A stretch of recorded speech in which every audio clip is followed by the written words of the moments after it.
Sophie Karp is senior analyst covering electric utilities, power, and renewable energy for KeyBank Capital Markets. Sophie, it's good to have you on today. I want to get your reaction to this data we received from the National Energy Assistance Association showing that 20 million Americans are at risk of seeing their power shut off across the nation. And of that, 3 million are anticipated to see their power shut off by the end of this year.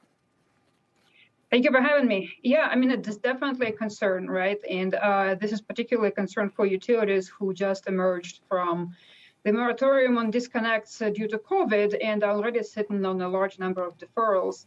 You know, historically, I think that utilities and their regulators tend to work these things out. Utility companies always offer some sort of payment plan or form of assistance to their customers and try to avoid the disconnects, particularly in vulnerable communities.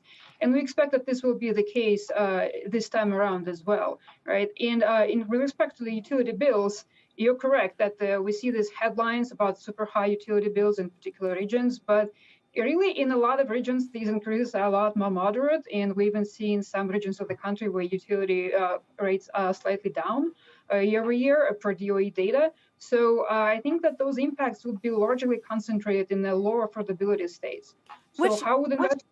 Just on that specific note, if there are more shutoffs in the coming months, which utilities specifically do you think are most at risk, most vulnerable?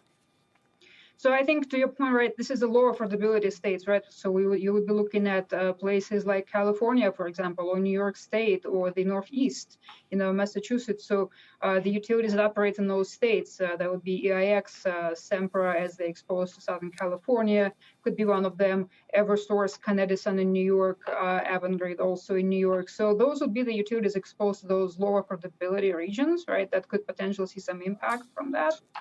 On the other hand, on the other end of the spectrum, you see high affordability regions where rates are more stable or maybe even going down. And those are middle of the country. You're looking at Colorado, you're looking at Wyoming, Montana, places like that. And the utilities exposed to those types of regions that we highlight in our research are, for example, Xcel Energy and Wisconsin Energy, right? And so I think those names are the ones where you want to be at this point in time, where rates of affordability and commodity price inflation is really becoming a concern with respect to utility rates. Shepard Smith here. Thanks for watching CNBC on YouTube.